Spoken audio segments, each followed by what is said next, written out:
ചില മണ്ഡലങ്ങളെങ്കിലും അവസാന നിമിഷം എന്ത് സംഭവിക്കാം എന്നുള്ളൊരു ആശങ്കയിലുണ്ട്. അതിലൊന്നാണ് പാലക്കാട്. പക്ഷേ അവിടെ വി കെ ശ്രീകണ്ഠൻ പറയുന്നത് 25,000 വോട്ടിന് ഷുവറാണ് എന്നാണ്. എന്നാൽ മറുഭാഗത്ത് സി പി എമ്മിൻ്റെ, നമ്മളെപ്പോഴും സി പി എമ്മിൻ്റെയും കെ പി സി സിയുടെയും തിരഞ്ഞെടുപ്പാനന്തര കണക്കുകൂട്ടലുകൾ നോക്കിയാൽ ഏറെക്കുറെ ഷാർപ്പായിട്ടുള്ള കണക്ക് വരുന്നത് സി പി എമ്മിൻ്റെയാണ്.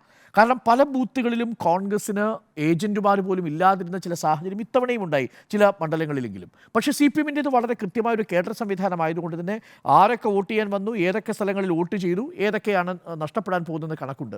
പാലക്കാട് അവരുടെ കണക്ക്, പാലക്കാട് ബൂത്ത് ഏജന്റുമാർ കൊടുത്ത കണക്കിൽ നിന്ന് ഞാൻ മനസ്സിലാക്കിയ ഒരു കാര്യമുണ്ട്. പാലക്കാട് വി കെ ശ്രീകണ്ഠൻ അനുകൂലമായി വരുന്നത് 2 മണ്ഡലങ്ങളാണ്. ഒന്ന് മണ്ണാർക്കാട്, പിന്നൊന്ന് വരാൻ സാധ്യതയുള്ളത് മണ്ണാർക്കാടും പാലക്കാട് ടൗണുമാണ്. അത് ഒഴിച്ചു നിർത്തിയാൽ ബാക്കിയുള്ള മലമ്പുഴയിൽ, കോങ്ങാട്, ഒറ്റപ്പാലത്ത്, ഷൊർണൂർ, ഈ 4 ഇടങ്ങളിലും ഈ സി പി എമ്മിന് വലിയ മുന്നേറ്റം ഉണ്ടാക്കാൻ സാധിക്കും.